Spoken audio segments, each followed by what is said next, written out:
तो हेलो मेरे प्यारे स्टूडेंट्स। तो कैसे आप लोग? उम्मीद करता हूँ बहुत ही बेहतरीन होंगे। तो सुबह के बजे 7 और मैंने सोचा कि सबसे बेहतर होगा इसी वक्त हम अपना एक वीडियो को शूट कर ले, ताकि आपको हम यहाँ पर बता सकें चैप्टर नंबर 6 की पूरी कहानी।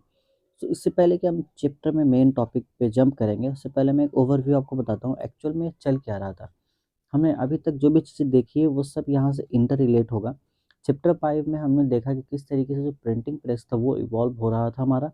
भूपेंद्र किशोर रॉय चौधरी ने किस तरीके से यहाँ पे एक अहम रोल, एक भूमिका निभाई थी प्रिंटिंग प्रेस को यहाँ पे ग्रो करने में, यानी कि कलर प्रिंटिंग प्रेस खास तौर से उनकी वजह से ही यहाँ पर इंडिया में आ पाया था। उसके बाद जो हमारी कहानी होती है, ये हमारा 20th सेंचुरी यानी कि 1900 के बाद की कहानी है। और आपको पता है कि हमारा देश 1947 में ही आज़ाद हुआ था। तो 1900 से लेकर के 1947 के बीच का जितना भी टाइम पीरियड है, इस टाइम पीरियड में जितने भी आप कह लो रिबेल्स हुए, जो भी सत्याग्रह हुए, जो भी मूवमेंट्स चलाई गई, उन्हीं सारी मूवमेंट्स के बारे में हमें चैप्टर नंबर 6 और 7 में पढ़ना है। बेसिकली चैप्टर नंबर 6 और 7 जो है वो दोनों एक ही पार्ट है, ठीक है, दोनों अलग अलग नहीं है। बट चूंकि अगर दोनों को एक साथ दिया जाता तो काफ़ी ज़्यादा बड़े हो जाते, इसलिए उनको अलग अलग पार्ट में बांट दिया गया है। तो चैप्टर नंबर 6 में हम बेसिकली यहाँ पे देखेंगे peasant working class and left movement in 20th century, okay, and उनका कैरेक्टरिस्टिक्स। तो यहाँ पे खास तौर से हम पीजेंट्स के बारे में बात करेंगे कि एक्चुअल में जो मजदूर थे उन लोगों ने किस तरीके से अलग अलग मूवमेंट्स में हिस्सा लिया था, क्योंकि मूवमेंट्स वहाँ पे बहुत सारी चलाई गई थी, ठीक है। तो आइए बिना किसी इंतजार के अब हम लोग अपने लेक्चर को स्टार्ट करते हैं। उससे पहले आप कॉपी कलम निकाल लीजिए, क्योंकि आज का जो लेक्चर होने वाले है हमारा चैप्टर 6 का पूरा हम लोग एट गैलेंट सारा का सारा ओवरव्यू हम ले लेंगे। देखो, सारे मैंने बुलेट पॉइंट्स आपके लिए लिख दिया है। एक बार मैं स्क्रीन थोड़ा सा और बड़ा कर देता हूँ आपके लिए, टेक्स्ट को और सामने ले आते हैं। जी, ये हो गया हमारा, ठीक है। अब देखते हैं, कहा जा रहा है during the first half of the 20th century the peasant were greatly affected by the imperialist, okay. जो भी इम्पीरियलिस्ट एटीट्यूड था उनका, यानी कि जो भेदभाव का नजरिया था अंग्रेजों का, उसके वजह कर पीजेंट्स लोग काफ़ी ज़्यादा अफेक्ट हुए थे, ठीक है। They become to exploitation prey and oppression which force the poor peasants to take up the path of violence and resistance. इन लोगों को इस तरीके का ज़िंदगी बना दिया गया था इन लोगों को कि उन लोगों के पास और कोई रास्ता ही नहीं था उसके खिलाफ लड़ने के लिए।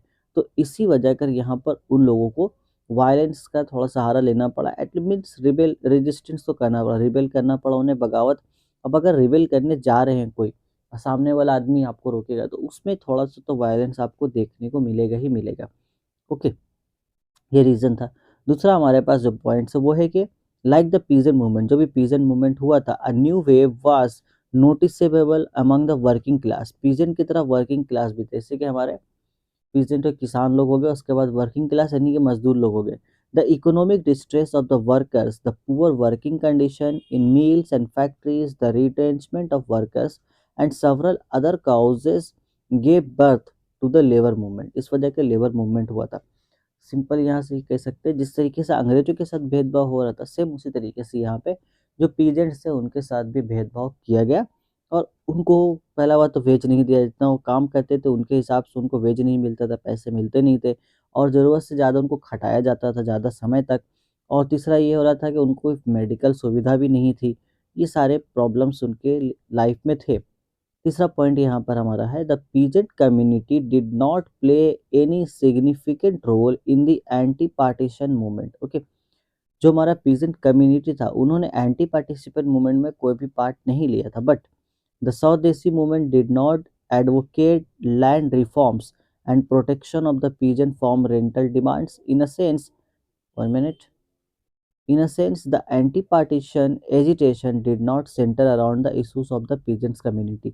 ये रीज़न था उनका, क्योंकि देखो जो स्वदेशी मूवमेंट हुआ था तो इनको ऐसा लगा, जो भी पीजेंट्स थे, कि वो उनके हक में नहीं है, वो ज़मीन से रिलेटेड जो भी मुद्दे थे इन लोगों का उसके रिगार्डिंग नहीं था, इसलिए उन्होंने बहुत ज़्यादा यहाँ पे काम नहीं किया, वो इसके थोड़ा सा हट करके थे। बट आहिस्ता आहिस्ता क्या किया गया था, आहिस्ता आहिस्ता इन लोगों के दरमियान थोड़ा सा अवेयरनेस क्रिएट करने के लिए बहुत सारे इवेंट्स हुए, बहुत सारे ऐसा कह लो आपके जगह जगह पे जा करके लोगों को मतलब उजागर किया गया कि हाँ भाई, ये चीज़ जो है हमें एक साथ जुट होकर के करना होगा, क्योंकि अगर हम एकजुट नहीं होते हैं तो जिस तरीके से 1857 में इतना बड़ा रिवॉल्ट हुआ था उसके बाद भी हम हार गए, तो हम इस बार भी नहीं जीत पाएंगे। तो डायरेक्ट ऐसा नहीं कहा गया था, बट कहने का मकसद वही था उन लोग, उस टाइम के जो भी लीडर्स लोग थे उन लोगों का। फोर्थ नंबर पॉइंट है कि a large number of peasants join the non cooperation movement. ठीक है, लार्ज नंबर पीजेंट थे, उन्होंने नॉन कोऑपरेशन मूवमेंट यहाँ पे ज्वाइन कर लिया था। ठीक है, they stopped payment of rent and chowkidar tax in different places. The peasant were supported by Indian National Congress leaders like Jawaharlal Nehru, Madan Mohan, Malavia, Vallabh Bhai Patel and others. अब देखो जो peasants हमारे थे, उन लोगों ने non cooperation movement को join किया था। उसका यही रीजन था कि पहली बार तो उन लोगों को हिम्मत मिली थी गांधी जी के द्वारा, नॉन कोऑपरेशन मूवमेंट उनके द्वारा ही चलाया गया था। हिम्मत मिली थी गांधी जी के द्वारा, हिम्मत मिली थी कि उनका जो भी वो खो चुके हैं लाइफ में, उनको वो वापस मिल पाएगा, उनकी इज्जत भी। ठीक है, तो इसलिए उन्होंने क्या किया, पेमेंट देना बंद कर दिया। जो भी रेंट था या टैक्सेस वगैरह थे चौकीदार को, वो देना उन्होंने बंद कर दिया था। अब पीजेंट ने भरपूर इंडियन नेशनल कांग्रेस का सपोर्ट मिला, इंडियन नेशनल कांग्रेस का सपोर्ट पीजेंट्स लोग को मिला। जवाहरलाल नेहरू उस टाइम लीडर थे, मदन मोहन, मलाविया, वल्लभ भाई पटेल और भी बहुत सारे लोग थे, उन लोगों ने इनको गाइड किया। तो इस तरीके से ये मूवमेंट काफ़ी सक्सेसफुल रहा उस वक्त। फिर हमारा आता है the peasants took part in this movement and raise their voice against the oppressive British rule. अब उन्होंने पार्टिसिपेट किया और उसके बाद अंग्रेजों को बोला भाई तुम लोग निकलो, अब तुम्हारा टाइम खत्म, अब अपना टाइम आ गया। इस तरीके से उन्होंने सिविल डिसओबीडियंस मूवमेंट में भी हिस्सा लिया। ठीक है, हाँ, तो जैसा मैं आपको बता रहा था कि उसके बाद पीजेंट्स ने क्या किया, एक के बाद एक यहाँ पर आपको हिस्सा लेते हुए दिखे वो। ठीक है,